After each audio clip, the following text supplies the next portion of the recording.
Hey, what's going on, guys? Welcome back. So today I'm going to show you how you can get easier lobbies in Call of Duty, because I understand that not everyone has the time and energy to grind COD and get better at the game, and sometimes you want to kick back, play the game, and get some easy wins. So the solution to this is getting access to bot lobbies, which are not as hyper competitive as normal Call of Duty, and especially Warzone. Now, the way you can access these is by using a VPN. So what a VPN does is that it'll make it look like you're playing Call of Duty from another location while not being physically there. All you have to do is simply download and install one of these VPNs, and I'll be sure to keep links to pricing and discounts as well as full reviews in the description down below if you guys are interested in any of these VPNs and would like to save some money off of your subscription. But essentially, these are some of the best VPNs that you can use to make sure that you have the lowest ping possible and avoid DDoS attacks here and there. But again, when it comes to bot lobbies, you want to make sure that you're connected to a country that is fairly far away, far enough to be in a completely different time zone so that you can be playing in the morning of the country that you're connected to. So, for example, Germany is normally 6 hours ahead of time in New York. So let's say I want to connect to the German server, because if it's 12 a.m. in New York, then it'll be around 5 or 6 a.m. in Germany.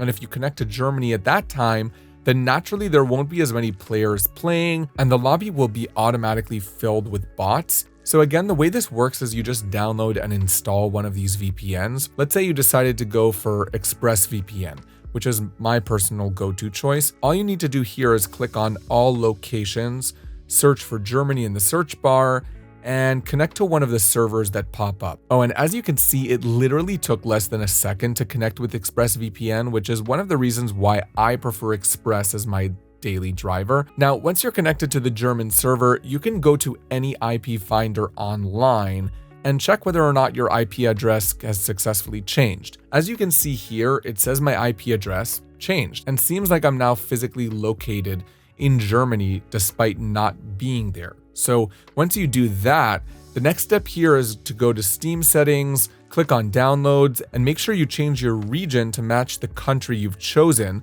which in my case is Germany. This typically makes the difference for me, honestly, so make sure that you change the region here as well, just in case. And once you're done with that, you're basically good to go, as long as you're connected to a time zone where it's just so early there compared to your own time zone. But keep in mind, of course, if let's say you're in New York and you're connecting to a server in Tokyo, you're not exactly going to be having the best time playing, because the closer you are to the game server, the better ping you're going to have. It's natural. And if your actual physical location is in New York and you connect to a Japanese server, again, naturally you're going to suffer some lag. So you probably want to keep it in the European region if you're in New York. But if you are in Europe, then you're probably going to be able to play with a bunch more regions, like most of Asia, the Middle East, Africa, and the United States. And one last thing, of course, when it comes to connecting to the servers, if you want to make sure that your ping is about as good as it gets, you want to connect to the closest VPN server to you. So let's say you're in New York and you want to connect to a Madrid lobby for the sake of this example. This is technically speaking going to give you the best ping possible because it's got the shortest distance. So what you can do is connect to the VPN server in Madrid, and that will ensure the best ping that you can get. And so keep in mind that the further you go, the worse the ping will get, and the closer the VPN server is to you, the better your ping is going to get. Now, obviously, a VPN is not just going to be useful for accessing bot lobbies in Call of Duty, and this is not the only use for a VPN. You see, you can use it to access all kinds of streaming services like Netflix, Hulu, HBO Max, BBC iPlayer, and Amazon Prime Video, including all of their international libraries. Speaking of streaming, if you are a Call of Duty streamer, you can avoid IP tracking, DDoS attacks, swatting, and other tracking attempts by simply turning on the VPN, as it automatically hides your IP address and masks it with the IP address of the server you're connected to. Besides that, using a VPN will also hide your traffic and online activity so that nobody will be able to know what you're doing online, not your government, your ISP, or any other bad actor for the most part. Now, you might be wondering, what about the VPN providers themselves? Won't they collect my information and sell it to third parties and whatnot? And yes, you would be right if you made the assumption that most VPNs collect your data, because in fact, they do. That's why I've chosen 3 VPNs that don't collect, share, or sell your data.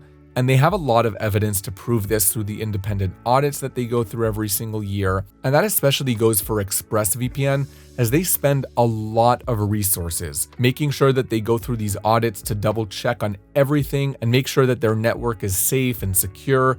And it's also to show everybody that they indeed uphold their no logs policy. Now, this is the same case for Nord and Surfshark, but the reason I prefer Express is because it was tested in a real-life situation in 2017 when the Turkish government seized an ExpressVPN server as part of an actual investigation, but they were still unable to access any information out of the server thanks to their true no-logs policy. So this is something that I really appreciate, and part of the reason why I personally like to use Express over everything else. Now, NordVPN is a great option if you're looking for the maximum number of countries and the fastest download and upload speeds, and this is specifically thanks to the NordLynx protocol, which makes NordVPN arguably the fastest VPN in the industry.